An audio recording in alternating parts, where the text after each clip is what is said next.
Hello, welcome to my channel the winners. कैसे हैं आप लोग? उम्मीद करता हूं आप बखैर होंगे। मैंने कल अपनी एक वीडियो में आपसे समाज में जिस तरीके की दिक्कतें पेश आ रही हैं उसी से मुतालिक आपसे कुछ चीज़ें शेयर की थी। उम्मीद करता हूं कि आपको बहुत पसंद आई होंगी। इन वीडियोस के बाद मैंने जैसे पहले भी आपको अपनी वीडियोस में बताया है कि मैं जो लोग बहुत ज़्यादा ज़हनी तौर पर डिस्टर्ब हो जाते हैं उनकी काउंसलिंग करता हूँ। ये भी मेरा एक प्रोफेशन है यूपीएससी के साथ साथ। लेकिन समाज में जो चीज़ें मुझे दिखाई देती है, जो मैं ऑब्ज़र्व करता हूँ, जिनको मैं नोटिस करता हूँ, उनको भी लेकर मैं बहुत सारे लोगों से गुफ्तगू करता हूँ। और ये मैं महसूस करता हूँ कि ये मेरी ज़िम्मेदारी है, न सिर्फ मेरी बल्कि हर उस शख्स की जिसको ऊपर वाले ने ज़हन अता किया है, ताकि अगर वो इन चीज़ों पर थोड़ा सा वक्त निकाल कर पब्लिक के साथ कुछ बातें शेयर करता है तो मैं ये समझता हूँ कि ये परेशानी बहुत जल्दी हमारे समाज से, हमारी सोसाइटी से ख़त्म हो सकती है।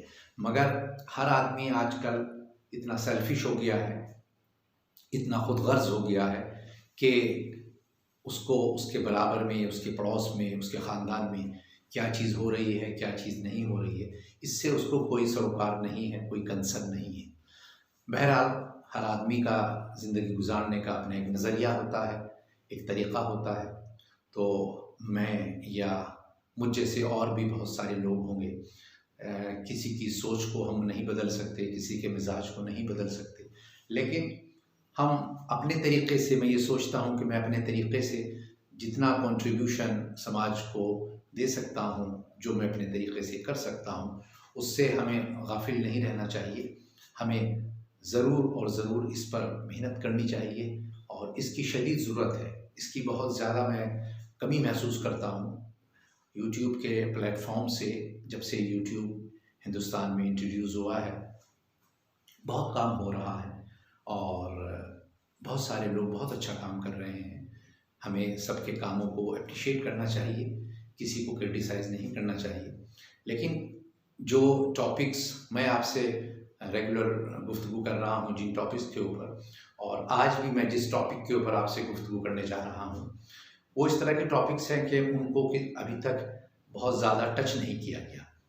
तो मैं ये समझता हूँ कि अगर आप लोग मेरा साथ देते हैं, मैं जिस तरीके से आपको कुछ बातें बताऊंगा जो हमारे समाज में हो रही हैं, बहुत ज़माने से हो रही हैं, और जिसका असर बहुत ज़्यादा ये जो नई जनरेशन है उस पर पड़ता है, और कुल मिलाकर उसका असर कहीं ना कहीं हम पर भी पड़ता है और हमारी फैमिलीज़ पर पड़ता है।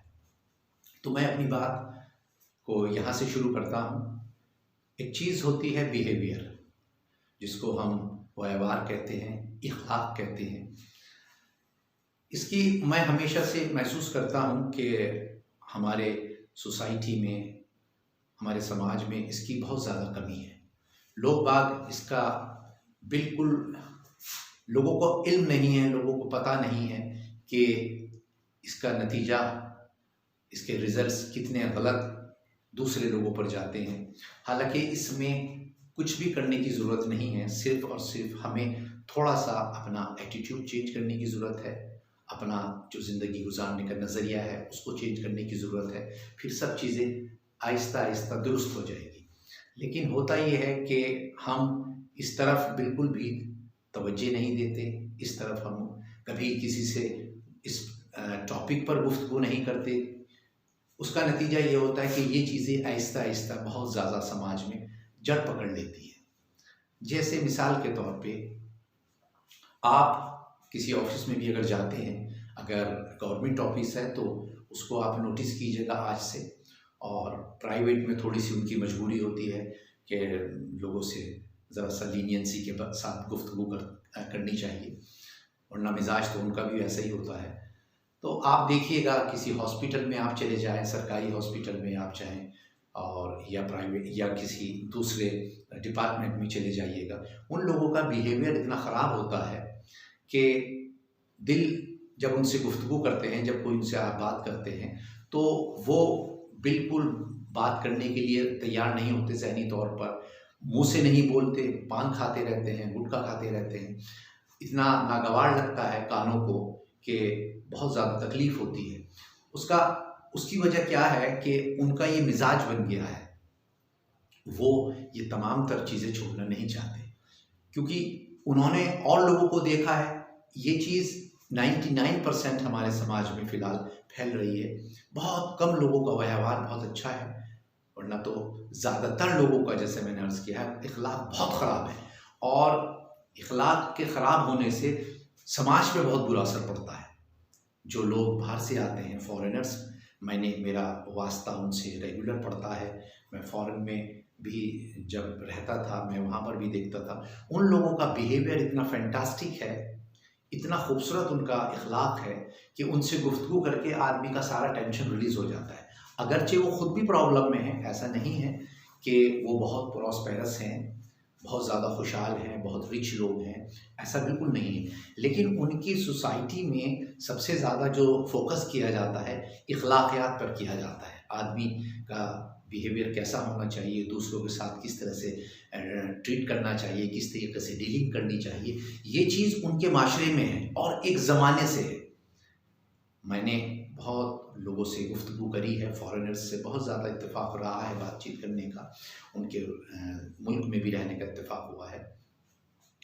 उन लोगों का जो मैं देखता हूँ, अगर एक अदना सा भी इंसान है जो वहाँ बहुत ही छोटे किस्म का काम कर रहा है, या कोई टैक्सी चला रहा है, या कोई मज़दूर तबके का शख्स है, उसका भी आप इख़लाक़ देखिएगा कि उसका आप कोई सानी नहीं है, उनका कोई तोड़ नहीं लगता कि इतना खूबसूरत इख़लाक़ हो सकता है। हमारे यहाँ किसी से भी आप बात कर लीजिए, कोई सीधे मुँह बात करने के लिए बिल्कुल तैयार नहीं है, राज़ी नहीं है। जिसकी वजह से ये मैंने अभी आपसे बताया कि समाज पर इतना बुरा असर पड़ता है इस चीज़ का, और यहाँ तक के कि उनकी अपनी एक हैबिट ऐसी डेवलप हो जाती है कि कॉलेज में मुझे किसी ने लेक्चर के लिए बुलाया, जो उसके प्रिंसिपल थे, ओनर भी वही थे उसके। तो वो मुझसे कहने लगे कि हमारा एटीट्यूड, जब वो बहुत ज़्यादा मुझसे फ्रैंक हो गए और मेरा गुफ्तगू करने का तरीक़ा उन्होंने देखा, स्टूडेंट के साथ मैं किस तरीके से कम्युनिकेट कर रहा हूँ, तो उन्होंने फिर बाद में जब चाय का वक्त हुआ, टी का वक्त हुआ, तो उन्होंने मुझसे कहा कि आपका जो तरीक़ा है वो मुझे ये लगता है कि मुझे भी इस पर अमल करना चाहिए। तो मैंने कहा इसमें देरी की क्या ज़रूरत है, आप आज से ही शुरू कर दीजिए। तो कहने लगे कि मिज़ाज इस तरह का बन गया है, पिछले ज़माने से हम पढ़ा रहे हैं और अब हम घर में भी जाते हैं तो अपनी वाइफ के साथ भी, अपने बच्चों के साथ भी इसी तरह बिहेव करते हैं। तो ग़रज़ ये कि उनका इख़लाक़ इतना बुरा, सब लोग, मैंने भी देखा, लेकिन क्योंकि मेरा तो मामला ये था कि उन्होंने मुझे वहाँ पर इनवाइट किया था एक एज़ ए काउंसलर, तो मैं वहाँ लेक्चर देने के लिए गया था एज़ ए कोच।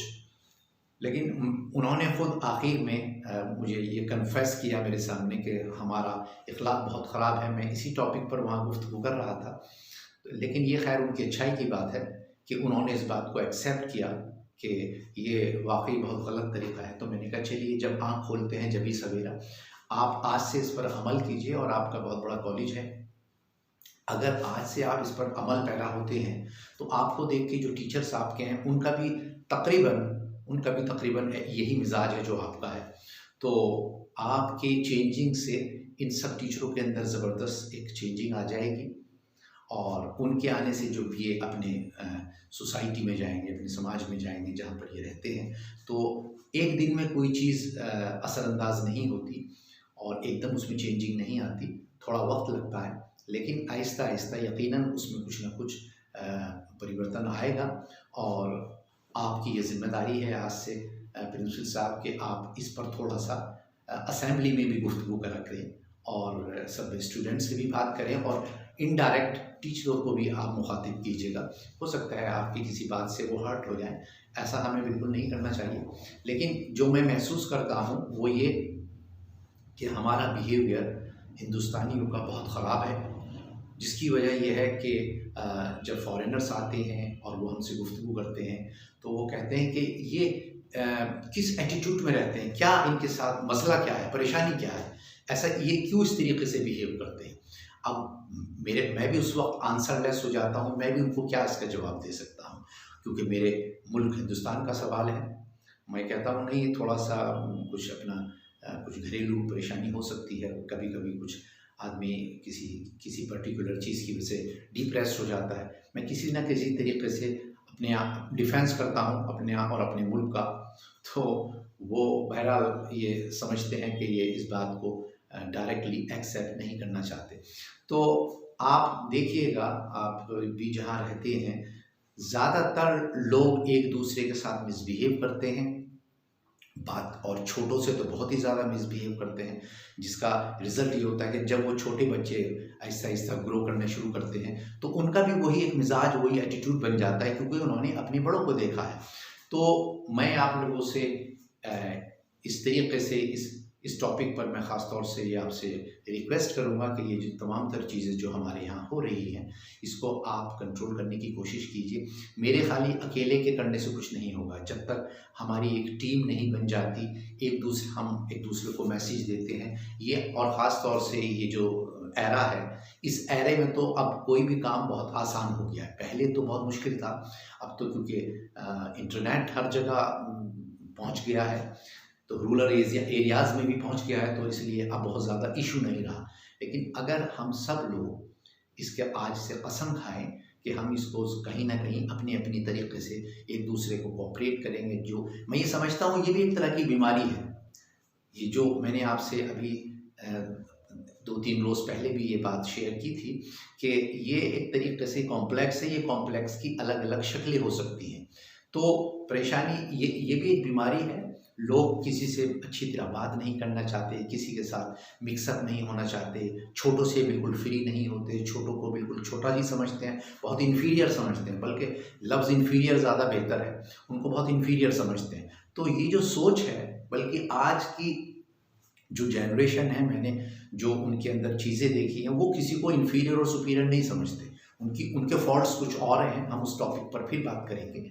उनका उनका उनका जो नज़रिया है दुनिया को देखने का, बिज़नेस को देखने का, वो थोड़ा सा डिफरेंट है। लेकिन वो किसी को, आज की जो जनरेशन है वो किसी को छोटा या बड़ा नहीं समझती। लेकिन ये पिछली वाली जो जनरेशन है वो छोटों को कोई नंबर नहीं देते, कोई मार्क्स नहीं देते, जिसका नतीजा ये होता है कि उसका समाज पर, मेरे अपने हिसाब से, मेरे एतबार से बहुत गलत एक मैसेज जाता है, और पूरी सोसाइटी उसके अंदर आहिस्ता आहिस्ता इन्वॉल्व होती जा रही है। तो आपका और हमारा ये फ़र्ज़ है, ये रिस्पॉन्सिबिलिटी है अपनी सोसाइटी की तरफ कि इसको किसी न किसी तरीके से ख़त्म करना चाहिए। किसी भी काम को अगर हम करते हैं और ये तवक्को करते हैं, ये एक्सपेक्ट करते हैं कि वो आज ही से इम्प्लीमेंट हो जाएगी और वो आज से ही उसके अंदर चेंजिंग आनी शुरू हो जाएगी, तो ऐसा तो पॉसिबल नहीं होता। हर चीज़ में वक्त दरकार है, उसमें थोड़ा सा वक्त लगता है, समय लगता है। लेकिन अगर हम आज से कोशिश करें तो मैं ये समझता हूँ, ये मेरी ज़ाती राय है, मेरी ओपिनियन है, आपकी डिफरेंट हो सकती है, किसी और की डिफरेंट हो सकती है, लेकिन मेरी अपनी ज़ाती राय ये है कि अगर हम इस पे आज से वर्क करते हैं तो यकीनन इसके जो रिज़ल्ट्स हैं बहुत पॉजिटिव आने वाले हैं। चाहे उसमें 6 माह लग जाएँ या 1 साल लग जाए या 2 साल लग जाए, वक्त तो वैसे भी गुज़रता रहता है, वक्त का क्या है, वो तो गुज़रता ही रहता है। तो इसलिए आज से आप और हम इसके लिए अहद करते हैं, एक डिसाइड करते हैं और स्ट्रॉन्गली डिसाइड करते हैं कि चलिए इस प्रॉब्लम को हम अपनी सोसाइटी से उखाड़ फेंकेंगे, और अगर हम और आप इसे करने में कामयाब हो जाते हैं तो मैं ये समझता हूँ कि आप और हम अपने मुल्क हिंदुस्तान को बहुत ज़्यादा कुछ कंट्रीब्यूट कर रहे हैं, कुछ दे रहे हैं। और इतना करने के लिए हमें किसी पैसे की ज़रूरत नहीं है, कोई और किसी चीज़ की ज़रूरत उसमें पेश नहीं आती। सिर्फ़ और सिर्फ हमें अपनी ज़बान और अपने दिमाग का इस्तेमाल करना है। उसमें अगर हम इस तरीके से करते हैं, मैं ये समझता हूँ कि इसमें हमारा कोई अपना ज़ाती नुकसान नहीं है, कोई लॉस नहीं है, ना कोई हमारे बिज़नेस पे इससे फ़र्क पड़ जाएगा, ना हमारी कोई सेहत पर इस पे फ़र्क पड़ेगा। सिर्फ़ और सिर्फ हमारे थोड़ा सा सोचने से और थोड़ा सा उसको प्रॉपर चैनलाइज़ करने से, अगर हम अपने तरीके से इन तमाम तर चीज़ों को वर्कआउट कर लेते हैं और फिर उसको चैनलाइज़ करके हम थोड़ा सा आज से काम करना शुरू करते हैं तो मैं सोचता हूँ कि बहुत कम वक्त में, शॉर्ट पीरियड में इसके बहुत अच्छे रिजल्ट्स आपके और हमारे सामने आने शुरू हो जाएंगे। बहरहाल आज के लिए तो बस मैं सिर्फ यही बात आपसे करना चाहता था, और फिर अपनी नेक्स्ट वीडियो में मैं आपसे दूसरे टॉपिक्स पर गुफ्तगू करूँगा। आखिर में हमेशा की तरह मैं ये आपसे दरख्वास्त करूँगा कि आप मेरे इस चैनल दी विनर्स को सब्सक्राइब भी कर लीजिएगा और बेल के बटन को भी प्रेस कर दीजिएगा, ताकि मेरी तमाम तर वीडियो ऑटोमेटिकली आप तक पहुंचती रहे, ना मुझे बहुत ज़्यादा एफर्ट करने की उसमें ज़रूरत पेश आए और ना आपको आए। और मैं समझता हूँ ये काम बहुत ज़्यादा मुश्किल भी नहीं है, बहुत आसान सा है। वीडियो सुनते सुनते जब आप महसूस होने लगे, आप इंजॉय करने लगे, उस वक्त आप ये दोनों काम कर लीजिएगा जो मैंने अर्ज़ किया है। चलिए, बहुत बहुत शुक्रिया मेरी वीडियो देखने का। Thank you very much.